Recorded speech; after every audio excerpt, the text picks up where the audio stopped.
Hi guys! By the way, I am James Ryan S. Dalucan from the Department of Accounting Education in the University of Mindanao. So, I am going to share to you about the environmental care and protection. So, the first question that we have been going through is the relationship of human beings and nature is. Human beings are part of nature, and the relationship between humans and nature is not well understood, neither in sustainable marketing nor in relationship marketing. However, nature is damaged by humans, and a lot of natural resources coming from the nature are taken for granted. The services provided by nature are also often taken for granted. However, humans cannot live without these services by nature, but nature could probably survive without humans, especially man-made or artificial services. On that note, no one would reject the fact that the human has been completely dependent on nature right from the moment that Adam and Eve have put their foot in this planet. Humans has been dependent on nature for all his or her needs.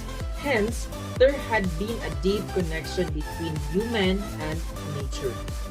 However, in modern days, when industry has spread its influence in human life, mainly after Industrial Revolution, this connection have been weakened. According to the book of Stefan Kaplan, he states that the claim early human beings are part of nature. No one would reject the fact that the human have been completely dependent on nature throughout the history of his life on the earth. Actually, quote unquote, people have a fundamental physical, emotional, and intellectual dependence on nature. So, we can confidently declare that the beginning of the history of the relation of human and nature is completely matched to the beginning of human history. The Earth's planet, in other words of Raymond Williams, quote unquote, the idea of nature contains an extraordinary amount of human history. Okay, so I just want to share to you a simple advice or tips on how to manage and protect our environment. Or when I go to mall or supermarkets or even in Bangkuruhan, is I bring a very eco-friendly bag. So in this case, we could lessen the amount of garbage, as a plastic garbage being dumped on the rivers, landfills, which can cause death of many marine animals or any other animals that being affected by this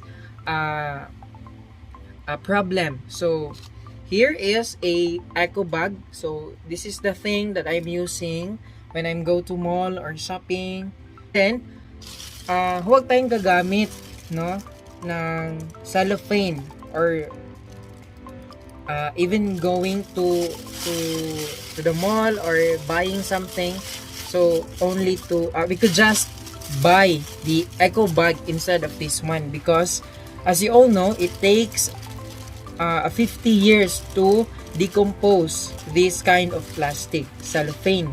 So imagine 50 years, and every year, every day, we could just pile up another single plastic in the landfills, and those garbages will be wiped out or being washed away on the river banks and go to the marine life in the oceans, and it could create a microplastic problems. So they could indigest the plastic instead of the food.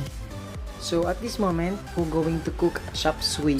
So it is a vegan diet where we could save and manage the environmental cost or effect by disasters. So by this food, we can reduce our carbon footprint up to 73% of greenhouse gases emissions and we can reduce the carbon also. And by this food, so we could lessen the consumption for meat, fish. Okay, so those are the simple tips that I can give to you, and there are more and a lot of things that we could save and protect our environment from our just only in our household we could save our Mother Earth. Okay, so I'm just going to share to you the recycled materials that I'm using right now. So in our household, in our house, so we use this one, the light chips box. So we bought it last month, and then I just decided to not throw this one because it could be useful for the further use. So that's why I am using this one right now. So as you can see, there are inside a cucumber and a carrots. So this will serve as a container for these veggies. Okay, so very useful. And after this could be consumed, after ito maubos, so another na naman, so I could use this also as a food container. So meron niyang takip. Okay, so next is the rondoletti container. So mahilig ako sa chocolates, so that's why I love rondoletti wafer sticks. So cafe style to siya na cafe sticks. So instead of throwing this out, so I just love how the design is.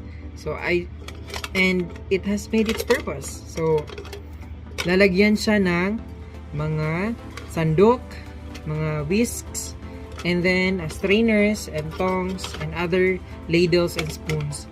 So very useful siya, no? So if you have this kind of home sa bahay ninyo, so you could just save this up and keep it in a corner. So maybe in the future you could use this one. So that's it. So these are the two recycled materials that I help to conserve and save our environment. So instead of these two materials being dumped in the landfill, so it could be used in my home.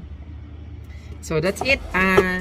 This is your partner, and I'm giving your tips for this today, and I hope I could impart a new knowledge for you to conserve and protect as well as to manage our environment. So this is James Ryan as Dalucan, and thank you, and God bless you all.